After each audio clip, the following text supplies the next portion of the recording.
Bueno, yo quisiera, siempre me gusta empezar con la curva del incremento de dióxido de carbono lo más actualizada posible. Esta es la curva al 30 de septiembre de este año, de hace escasamente un mes. Evidentemente, pues seguimos emitiendo dióxido de carbono. Sin embargo, la curva tiene información muy interesante desde el punto de vista, digamos, biológico. Habitualmente siempre muestran la curva de una manera, digamos, continua, sin esa sierrita, pero quiero contarles de qué la sierrita.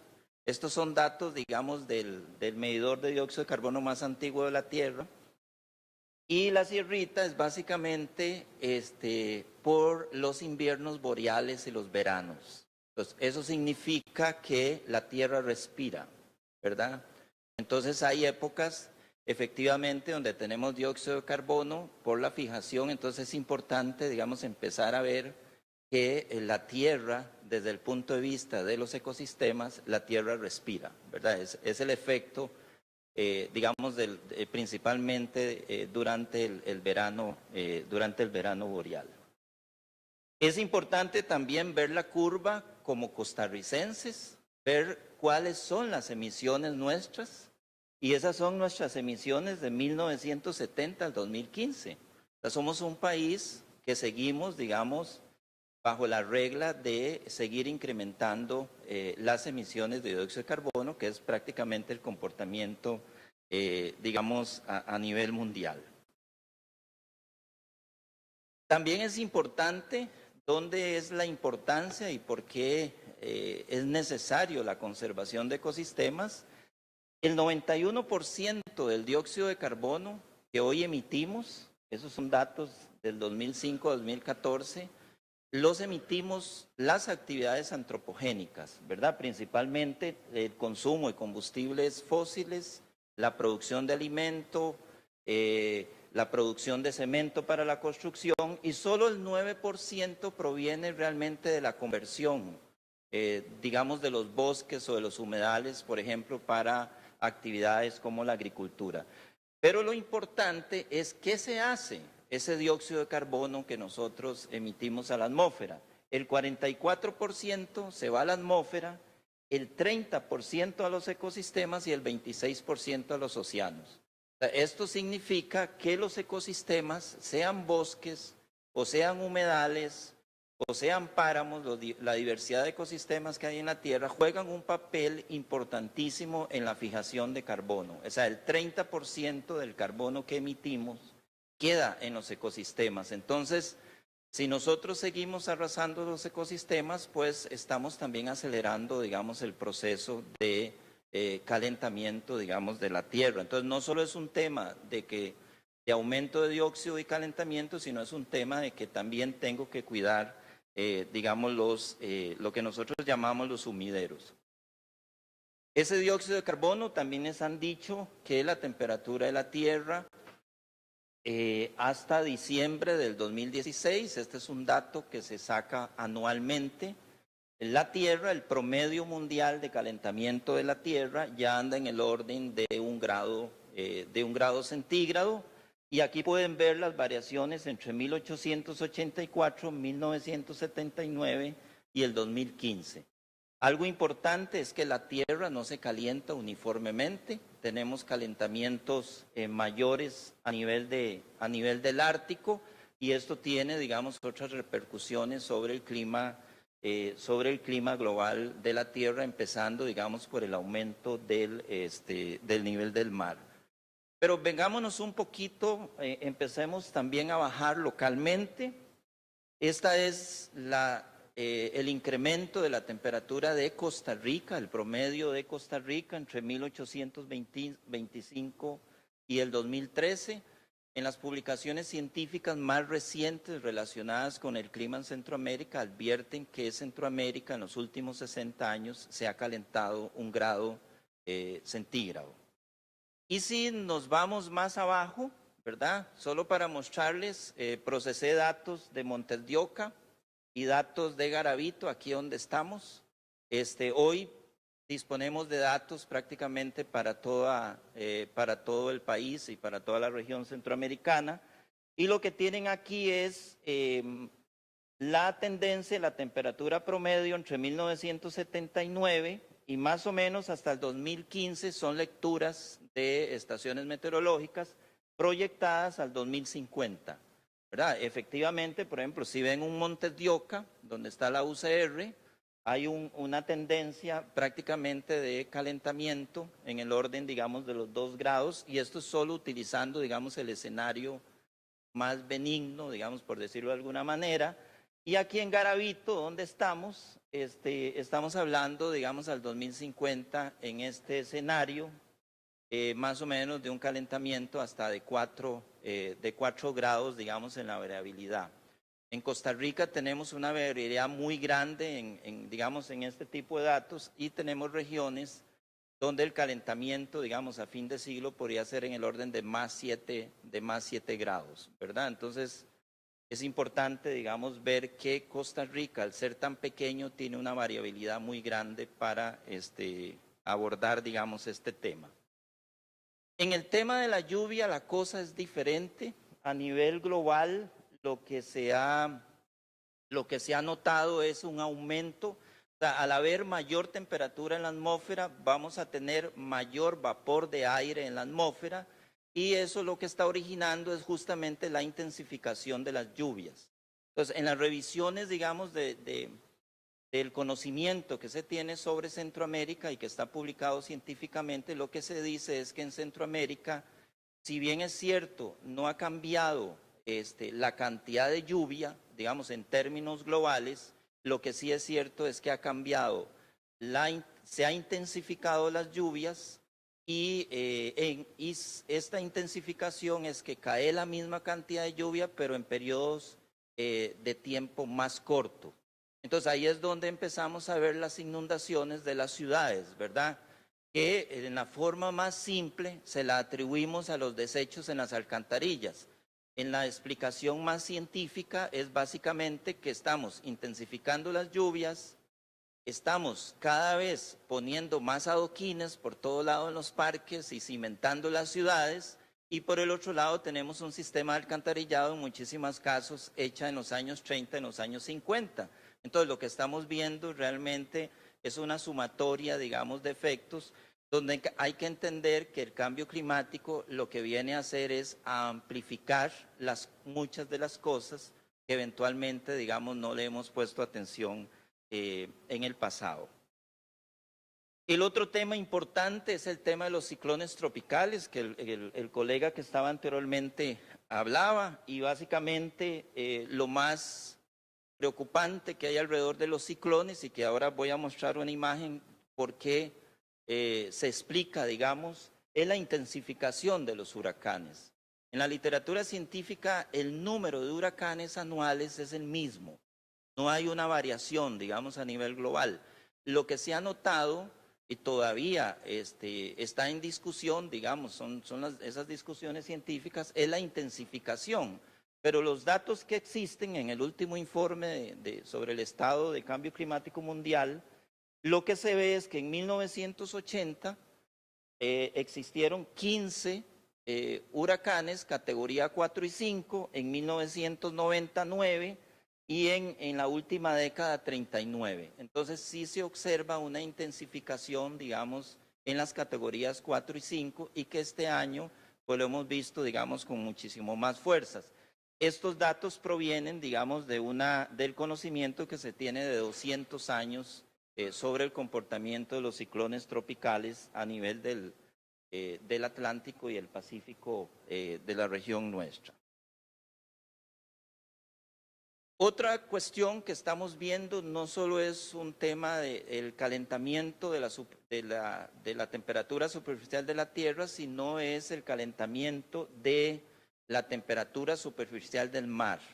Y esto es muy importante porque tiene una gran influencia sobre 3 procesos, digamos, que ahorita voy a mostrar, que están asociados al tema de biodiversidad y que están asociados a lo que estamos viendo, digamos, de variación a nivel de los ecosistemas costeros.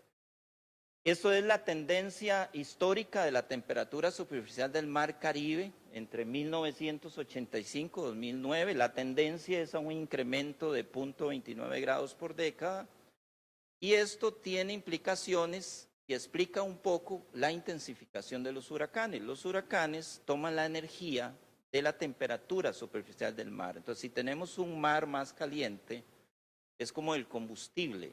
Entonces hace la intensificación de los huracanes.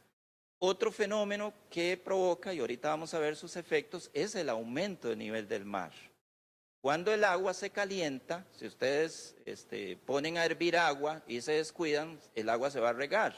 Pues lo que le está pasando a los mares básicamente es una expansión térmica, sumado al aporte que le pueden dar los glaciares, el derretimiento de glaciares, por ejemplo, en América del Sur, y el derretimiento del Ártico o eventualmente, digamos, la Antártica, que también está sufriendo, pero de una manera más lenta. Entonces, es una combinación de factores.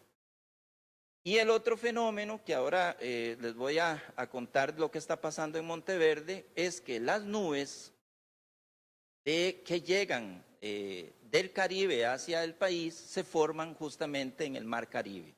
Y ese cambio en temperatura tiene una influencia sobre, digamos, esa formación de nubes y sobre la afectación que estamos viendo en los bosques.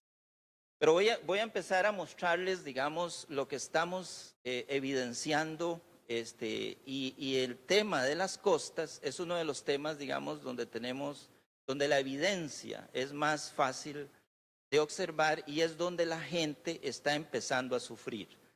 Esa fotografía que tienen ahí es de un pueblo que ya desapareció, o sea, el mar lo desapareció en el norte de Honduras, entre la frontera de Guatemala y Honduras. Es un pueblo en Cuyamel, donde hubo una combinación, y esa es otra cuestión que tenemos que ponerle atención, una combinación entre un terremoto que hundió la costa y una evidencia de aumento de nivel del mar, lo que hizo que el mar en los últimos 10 años haya arrasado con 600 metros de la costa y prácticamente con toda la comunidad, ¿verdad? Y cuando hablamos, digamos, de esa asociación también entre eventos sísmicos y aumento de nivel del mar, es porque tenemos la evidencia del aumento de nivel del mar. Este es el aumento del nivel del mar a julio del 2017. Una de las ventajas que tenemos ahora es que prácticamente tenemos los datos online, ¿verdad? Solamente con dióxido de carbono nos tenemos que esperar un mes para que hagan los cálculos y con el nivel del mar más o menos andamos en cuatro meses, digamos, pero podemos, digamos, conocer qué está pasando, digamos, en la costa. Vean que desde 1993, y esto ya es con nuevas tecnologías, con satélites altimétricos, porque antes se usaban mariógrafos, ahora se usan satélites, el aumento del nivel del mar está en 85.7 milímetros. Cada 10 milímetros equivale al retroceso de 1 metro de la costa. Ahora, este retroceso de la costa pues va a depender de las condiciones, digamos, locales. Pero es importante, digamos, hacer esa aclaración porque uno tiende a ver ese valor como muy pequeñito, ¿verdad? Y una de las cosas muy importantes de señales que nos está dando el mar es la aceleración en el calentamiento. Porque aquí pueden ver en esta otra curva que entre 1900 y 1930 el aumento del nivel del mar, un proceso natural, era 0.6 milímetros por año. Y hoy estamos en 3.4 milímetros al año. O sea, evidentemente lo que estamos viendo es que además de que estamos sufriendo un calentamiento, una expansión del mar, esta expansión pareciera ser cada vez más rápida. Y así se evidencia, digamos, en algunos datos de temperatura. Pero, digamos, veamos el efecto de esto en Costa Rica. Esto es la costa de Cahuita, el Parque Nacional Cahuita. Aquí pueden ver justamente el aumento del nivel del mar a nivel de Cahuita. Aquí pueden ver un mapa de la expansión térmica del mar, donde evidentemente entre más rojo hay mayor expansión del mar. Y esto lo que pueden ver es el tanque de agua donde antes los guardaparques tenían su casa. El mar se la llevó, ¿verdad? Entonces, lentamente lo que hemos visto, y aquí lo pueden ver con fotografías, dichosamente año con año le damos seguimiento, 2014, 2015, 2015, 2015, 2016 y este año. Si notan el poste, ven que el poste está aquí. O sea, el poste estaba aquí a la par del camino. Entonces, esto que están viendo es lo que se llama el retroceso de la costa. O sea, lentamente el mar va ganando terreno y donde ustedes encuentren, por ejemplo, arena, es evidentemente que el mar está actuando ahí. O sea, el mar va empujando lentamente, entonces son procesos sostenidos. Cuando nosotros hemos mostrado esto, que además tenemos los datos de aumento de nivel del mar del sitio, estamos perdiendo ecosistemas costeros. Ya las tortugas marinas, por ejemplo, no llegan a desovar ahí, sino que están yendo a desovar a la par del Parque Nacional, ¿verdad? Entonces, ahí hay ya el tema de que conservar la biodiversidad no es simplemente hacer áreas protegidas. Tenemos también que mirar más allá que las áreas protegidas. Cuando vemos esto, la gente dice, no, es que Cahuita se está hundiendo, es que el puerto que están construyendo le está haciendo afectaciones. Pero esto lo hemos revisado en todo Centroamérica. Aquí está Livingston en Guatemala, esta casa estaba a 100 metros de la costa. Aquí está La Ceiba, Honduras, un hotel que perdió totalmente su playa. Aquí está la isla Portillo en Costa Rica, Cahuita en Costa Rica, el mar ingresando a los humedales. La foto anteriormente de Cuyamel en Honduras, Sarstún en Guatemala. Saquitos de arena nos evidencia que la gente se está protegiendo del mar. Y Panamá en San Blas, en Cunayala, donde en la comarca indígena ya se perdieron 3 islas, ¿verdad? Entonces hay evidencias de que en el Caribe tenemos un aumento del nivel del mar sostenido, que ya está desplazando gente y está afectando la paz de la gente, ¿verdad? Tenemos varios testimonios, digamos, de qué es lo que nos dice la gente en el tema de aumento del nivel del mar. En el Pacífico, la situación es diferente, porque el comportamiento del mar es totalmente diferente. En el Caribe, al ser un mar relativamente cerrado, el aumento del nivel del mar es sostenido. En el Pacífico, por la amplitud del océano, tenemos oscilaciones. Entonces, a veces tenemos el mar a la par y a veces lo tenemos largo. Y eso dificulta también concientizar y sensibilizar a la población. Porque un día tiene el mar en la cocina. Tenemos fotografías de gente aquí aquí cerca, en Playa Hermosa, con el mar en la cocina de la casa y pasan 2 años y el mar está a 100 metros. Eso tiene explicaciones básicamente porque el mar oscila, pero la tendencia es aumentar. El otro tema son las marejadas de fondo, que son los otros fenómenos que estamos viendo incrementándose a partir de tormentas que suceden en la Antártida y que ustedes a veces en las noticias solo ven que se inunda Caldera, pero en realidad se está afectando muchísimo, digamos, la costa. Ahorita les voy a mostrar un ejemplo. Esto es marejadas de fondo pegando en una comunidad en Honduras, ¿verdad? Una de las últimas marejadas de fondo a nivel de todo Centroamérica provocó incluso muertes en Panamá. Por supuesto, tenemos una marejada de fondo que es básicamente un paquete de agua que llega y que actúa en pocos minutos, y aquí en este caso pues se llevó todo lo que tenía la gente de las comunidades. Entonces aquí hay todo un tema, ¿verdad?, de que también no es que el cambio climático está afectando a la gente, es que muchas veces también las poblaciones están donde, digamos, no deberían estar, que es lo que se conoce como construcción social del riesgo. Y para que vean un ejemplo que justamente a veces uno tiene la suerte de estar en unos lugares donde suceden estas cosas. Esta es la playa 3 de Manuel Antonio, que me imagino que muchos han ido. En esta playa hemos registrado 2 eventos donde justamente llegan marejadas de fondo, y aquí la pueden ver. La marejada de fondo llegando a Manuel Antonio es este paquete de agua. que actúa como un bajop, ¿verdad? O sea, llega y se lleva a la costa. Y ustedes con el tiempo notan en este parque nacional la playa cada vez se está haciendo más pequeña, ¿verdad?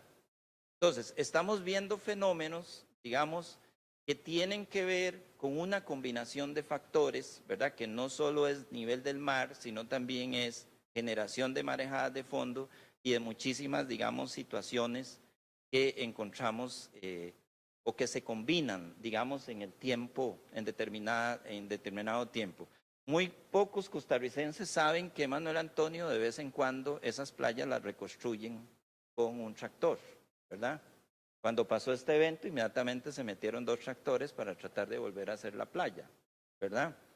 Esas cosas no salen, digamos, en la prensa, pero desdichadamente pues la tenemos documentada y una de las cosas que hemos visto, el avance de la costa, justamente es con el agua potable, cómo han tenido los guardaparques que ir corriendo, digamos, la tubería, ¿verdad? Entonces hay evidencias, digamos, de cosas que están pasando. Algunos ejemplos de cosas documentadas aquí en Costa Rica relacionadas a biodiversidad asociado al clima. Costa Rica tiene una ventaja y es que durante muchísimos años han existido estaciones biológicas con más de 50 años en Palo Verde, en Sarapiquí, en la selva, estudios de más de 40 años en el bosque seco, en Santa Rosa. Entonces somos un país también privilegiado desde el punto de vista de larga data, de tener datos de temas de clima y biodiversidad. Este es un ejemplo, digamos, de migración altitudinal documentada en el Parque Nacional Guanacaste, donde una mariposa, esta que están aquí, ha cambiado 2 especies del género de esta mariposa, han cambiado, o sea, han migrado altitudinalmente, ¿verdad? Incluso en el tema de migración altitudinal ya hay muchísima información, migración de tucanes, migración de murciélagos, estamos empezando a ver, digamos, hormigas que llegaron a cerros donde ya no están, donde no estaban antes, tucanes comiéndose los huevos de los quetzales, donde antes el quetzal y el tucán no se conocían, ¿verdad? Son realmente las transformaciones que empezamos a ver. También hay migración interna entre la vecindad, digamos, del bosque. Este es un trabajo, una publicación científica de la selva, donde se nota que la temperatura del interior del bosque se ha venido incrementando, los días secos se han disminuido, y lo que se notó es que los reptiles y los anfibios que viven en el bosque se han trasladado a los cacaotales vecinos. Se ha cambiado la abundancia de un lugar a otro. Y la hipótesis de cambio que está asociado a eso es que son especies que viven en la hojarasca. Y una de las explicaciones que hacen o lanzan de hipótesis es que los bosques, al estar sometidos a este estrés, producen menos hojas.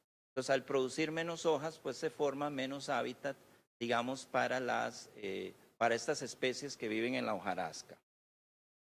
Otro caso también en la selva con datos de muchísimos años es el cambio en la velocidad de crecimiento de los árboles.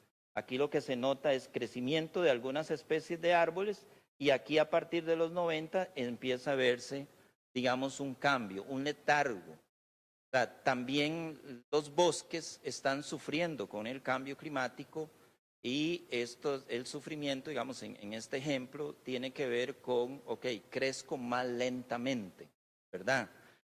Y estos datos que son de la selva se han también encontrado, digamos, cuestiones similares en la isla Barro el Colorado en Panamá, que también es una estación científica que nació desde que se hizo el Canal de Panamá, ¿verdad? Entonces hay un conocimiento, digamos, muy amplio.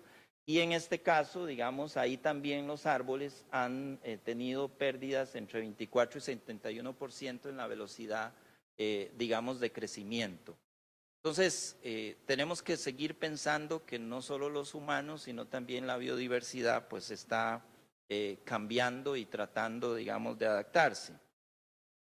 El otro ejemplo muy documentado es el caso de Monteverde. En Monteverde, en los últimos 40 años, lo que se está encontrando es que ahora hay más lluvia, pero concentrada en menos tiempo. Es lo que les explicaba al principio. Hay una pérdida de llovizna, o sea, en los bosques nubosos la lluvia es horizontal, eso se ha estado perdiendo. Y los días secos se han triplicado, o sea, pasamos de tener 19, 20 días secos a 170 días secos al año. Y eso tiene justamente una explicación, ¿verdad? Que tiene que ver con el calentamiento del Caribe, lo que les decía al principio. Las nubes en el Caribe se forman y los vientos alisios lo empujan hacia el interior del país. Es cuando vienen esas lluvias del Caribe. Y cuando las nubes llegan a las montañas, pegan contra esta parte, digamos, alta del país, y entonces se forman los bosques nubosos. Sin embargo, el calentamiento del Caribe hace que las nubes se formen a mayor altura, entonces ya no peguen contra las montañas y llueva, descargue la lluvia en otro lado. Por eso estamos viendo en el país también cambios en la distribución, digamos, de la lluvia. Entonces, algunos investigadores dicen que el bosque nuboso Monteverde hay que irlo a conocer ahora porque lleva un cambio hacia bosque lluvioso, ¿verdad?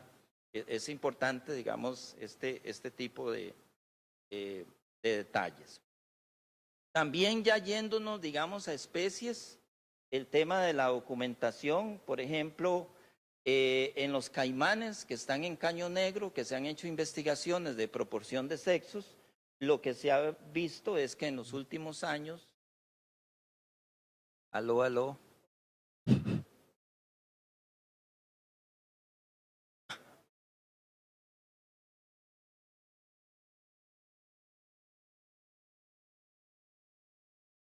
aló, aló,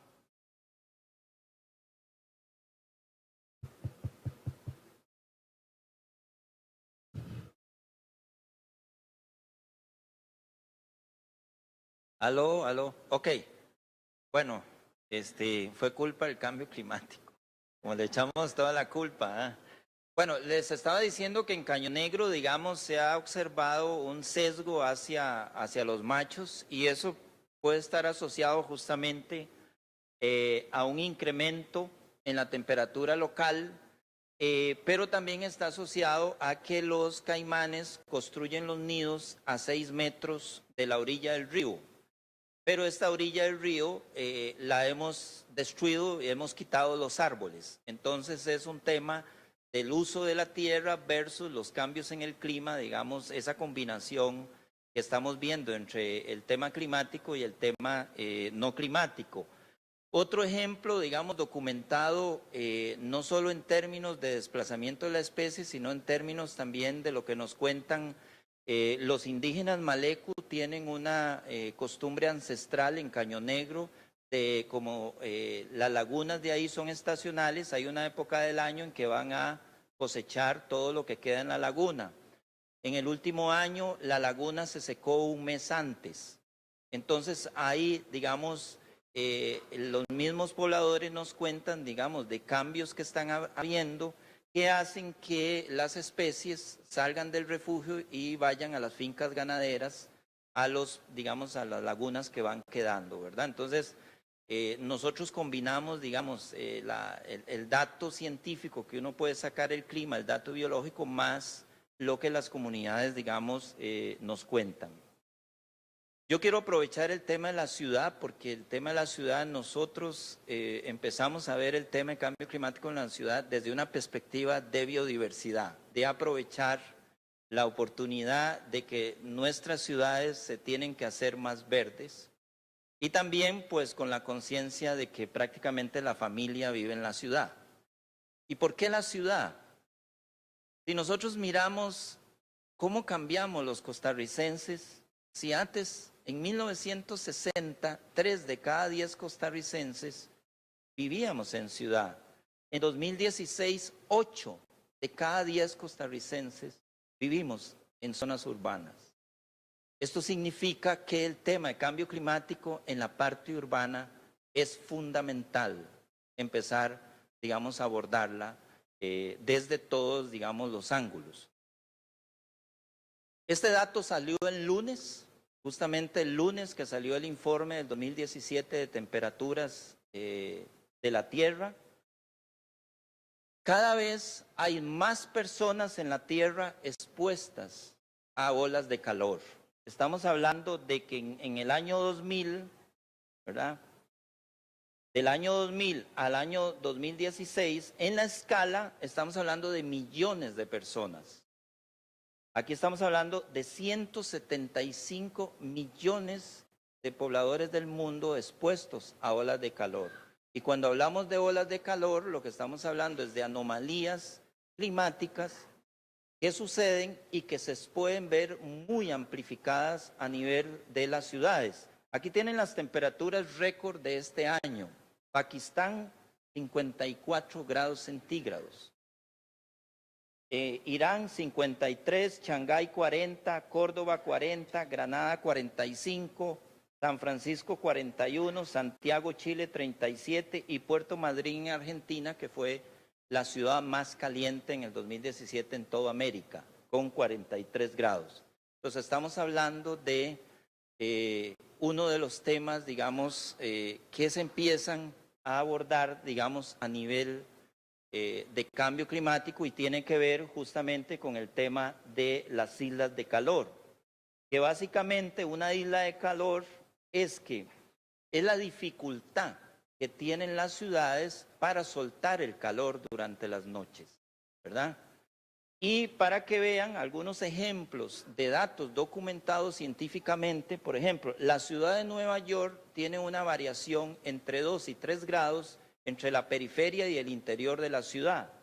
Tokio igual, 3 grados. Reino Unido tiene variabilidades de 13 grados entre la periferia y el interior. Caracas, Venezuela, tiene diferenciales de 10 grados. Mexicali, 5.7 grados y Sao Paulo hasta 10 grados centígrados. Entonces, conforme nos movamos, nosotros en la ciudad tenemos diferentes temperaturas, ¿verdad? Entonces, si tenemos una temperatura superficial incrementándose y además una ciudad de hormigón, ahí es donde entramos nosotros con todo el tema de la arborización, la recuperación de las zonas verdes de las ciudades, pero ahora con cambio climático debemos hacerlo planificadamente, ¿verdad? Porque estamos viendo, quité anoche un mapa por el tema de la extensión, de un mapa para que vieran las diferenciales, digamos, térmicas que pueden haber a nivel, digamos, de una ciudad como la GAN. Las islas de calor tienen varias consecuencias. Por supuesto, en el tema de salud es donde hay muchísima preocupación, pero también, ¿qué significan islas de calor en las ciudades? Más aire acondicionado, porque la forma de atacarlo es prendamos el aire de la oficina o metámonos en el carro y prendamos el aire, ¿verdad? Eso es consumo más de energía. Las temperaturas producen problemas para que los contaminantes de las ciudades no salgan, se quedan atrapados por el calor, ¿verdad? Y por supuesto todo va a terminar en emisiones elevadas de gases de efecto invernadero, porque más uso del coche, más uso, digamos, de una serie de consumibles. Ya para ir terminando, muy rápidamente les he mostrado, pero tenemos mucha información. Nosotros hemos trabajado en el laboratorio donde yo trabajo también con el tema de plagas, plagas agrícolas como la roya del café o plagas forestales, digamos, en el tema de los bosques de coníferas en el norte de Centroamérica, y donde encontramos una asociación muy grande una correlación grande entre explosiones que estamos viendo de plagas con asociadas, digamos, al tema de clima. Por ejemplo, Honduras el año pasado perdió 500,000 de hectáreas de bosques de coníferas por la plaga de un gorgojo que es natural de los bosques, ¿verdad? Entonces, sí hemos trabajado con plagas. Un anuncio es que tenemos muchas ganas de trabajar con el tema de salud. Justamente con mis colegas hemos dicho qué bonito hacer escenarios con temas, digamos, de salud Pero rápidamente, ¿qué es lo que está a nivel global? A nivel global tenemos 4 escenarios, 4 grandes escenarios. El escenario azul, estamos hablando de temperaturas en... Bueno, aló.